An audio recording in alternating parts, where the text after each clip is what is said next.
ये NCERT class 7 history का chapter 8 है। इसका टाइटल है 18th सेंचुरी पॉलिटिकल फॉर्मेशन।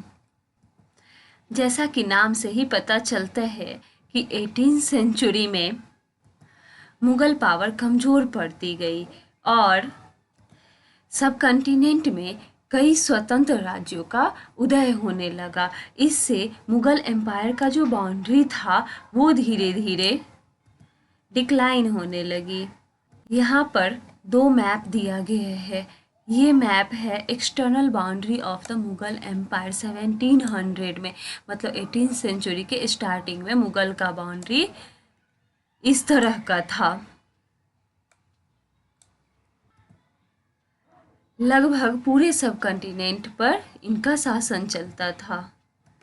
धीरे धीरे नए स्टेट का फॉर्मेशन हुआ, जैसे कि सिख, जाट, अवध, बंगाल में नए रूलर, उसका मालवा, गुजरात, फिर मराठा का, फिर हैदराबाद। इन सब जगहों पे नए नए स्टेट का फॉर्मेशन हुआ। 1765 आते आते ब्रिटिश ने भी ईस्टर्न इंडिया के बहुत सारे हिस्सों को हड़प लिया था। यहाँ पर मैप दिया गया है territory under British control mid 18th century. ये जो एरिया था मतलब ईस्टर्न इंडिया का, उसके बाद ये सब एरिया ये सब ब्रिटिश के कंट्रोल में आ गया था।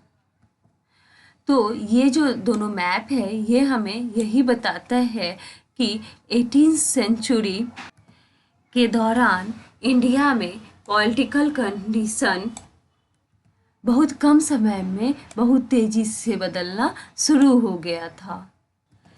इस चैप्टर में हम 18th सेंचुरी के फर्स्ट हाफ रफली 1707 जब औरंगजेब की मृत्यु हुई थी तब से लेकर के 1761 जब थर्ड बैटल हुआ था पानीपत का, इसके बीच में जो नए पॉलिटिकल ग्रुप्स का उदय हुआ था, पॉलिटिकल पावर का उदय हुआ था, उसके बारे में हम इस चैप्टर में जानेंगे।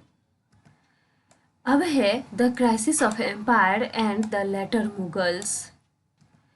17th सेंचुरी के क्लोजिंग ईयर्स में मुगल एम्पायर को बहुत सारे क्राइसिस फेस करने पड़े थे। बहुत तरह के संकट खड़े होने लगे थे और इस क्राइसिस के बहुत सारे कारण थे। औरंगजेब ने डेक्कन में एक लंबी लड़ाई लड़ी थी, जिसकी वजह से उसने सारे मिलिट्री और फाइनेंशियल रिसोर्स जो था एम्पायर का उसको डिप्लीट कर दिया था, उसको खपत कर दिया था। औरंगजेब के बाद जो उसके उत्तराधिकारी हुए, उसके सक्सेसर हुए, उसमें साम्राज्य चलाने की उतनी काबिलियत नहीं थी और इसके वजह से साम्राज्य के प्रशासन की कार्यकुशलता जो थी वो समाप्त होने लगी। जो पावरफुल मनसबदार थे उनको बाद के जो मुगल इम्पेरर थे उनके लिए इन मनसबदारों को कंट्रोल में रख पाना कठिन हो गया था।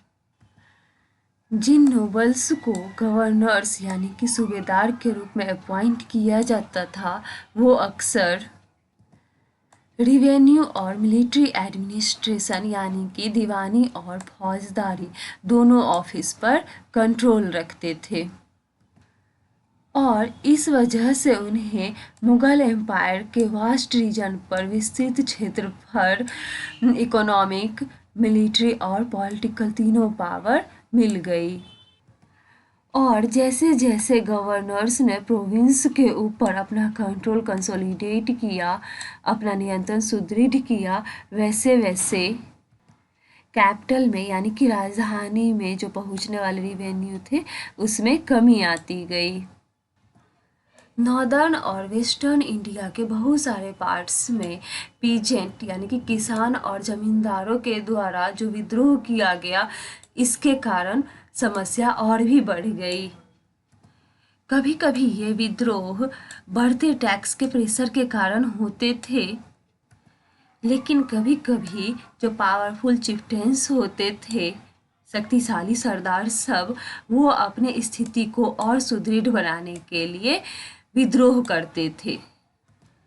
पहले भी रिबेलियस ग्रुप्स ने मुगल अथॉरिटी को चैलेंज किया था, लेकिन अब ये ग्रुप अपनी स्थिति को और मजबूत बनाने के लिए उस रीजन का जो इकोनॉमिक रिसोर्स था उस पर कंट्रोल कर पाने में सक्षम थे।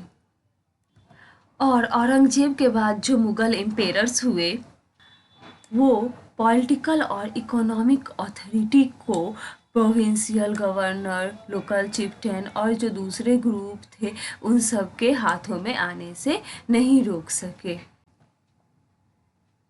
यहाँ पर है rich harvest and empty coffers, मतलब भरपूर फसल और खाली तिजोरियाँ। इस टाइम के एक राइटर ने एम्पायर के फाइनेंशियल बैंकरप्सी के बारे में लिखा है कि किस तरह से किसान एक साल में 2 फसल तो उगाता है, लेकिन बड़े जमींदारों को उनमें से कुछ नहीं मिलता है। उनके एजेंट्स जो हैं वो किस तरह से किसानों के हाथ के कठपुतली बने रहते हैं। संपूर्ण व्यवस्था और एडमिनिस्ट्रेशन जो है वो इस तरह से चकनाचूर हो गया है कि किसान अपने क्रॉप्स के जरिए मानो सोना बटोरता है, लेकिन उसके मालिक जमींदार को एक तिनके का टुकड़ा भी नहीं मिलता है। और ऐसी स्थिति में जमींदार सोल्जर्स कैसे रख सकते हैं, उनको पैसा कहाँ से देंगे। इस टेक्स्ट से एम्पायर के बैंकरप्सी के बारे में पता चलता है। इसी इकोनॉमिक और पॉलिटिकल क्राइसिस के बीच ईरान के रूलर नादिर शाह ने 1739 में दिल्ली पर आक्रमण किया और पूरे सिटी को लूट कर बहुत बड़ी मात्रा में धन दौलत लेकर चला गया। इस आक्रमण के बाद अफगान रूलर अहमद शाह अब्दाली द्वारा बहुत बार आक्रमण किया गया।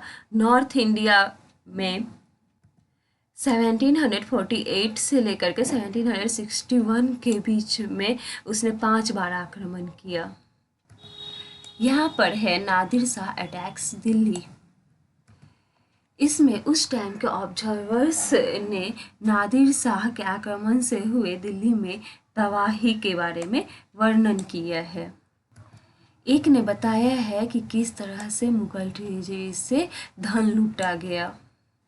लूटे गए धन में शामिल था 60 लाख रुपए, कई हजार गोल्ड कॉइन्स, लगभग 1 करोड़ रुपए के सोने के बर्तन, लगभग 50 करोड़ रुपए के गहने और भी बहुत सी सारी चीज़ें जिसका दुनिया में मुकाबला कोई नहीं कर सकता है। और इन सब में पीकॉक थ्रोन भी शामिल था। और ये जो दूसरा अकाउंट है वो दिल्ली पर जो आक्रमण का इम्पैक्ट प्रभाव पड़ा था उसके बारे में बताता है।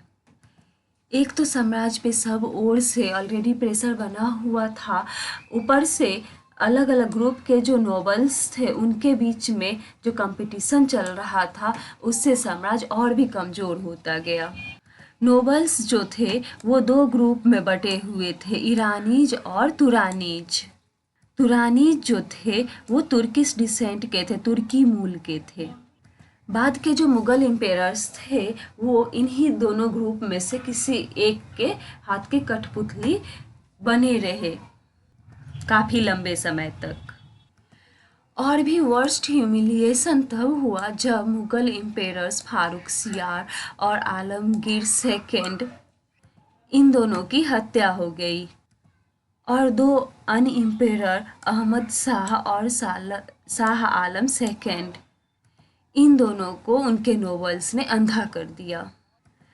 मुगल एम्पेरर्स का जो पावर डिक्लाइन होते गया उसके साथ साथ जो बड़े बड़े प्रोविंस के जो गवर्नर थे यानी कि सूबेदार और बड़े बड़े जमींदार, उन्होंने सब कॉन्टिनेंट के अलग अलग पार्ट जैसे कि अवध, बंगाल और हैदराबाद इन सारे रीजन्स में अपनी स्थिति को और मजबूत कर लिया। नेक्स्ट वीडियो में हम नए नए किंगडम्स जैसे कि राजपूत, सिख, मराठा, जाट इन सब के बारे में जानेंगे।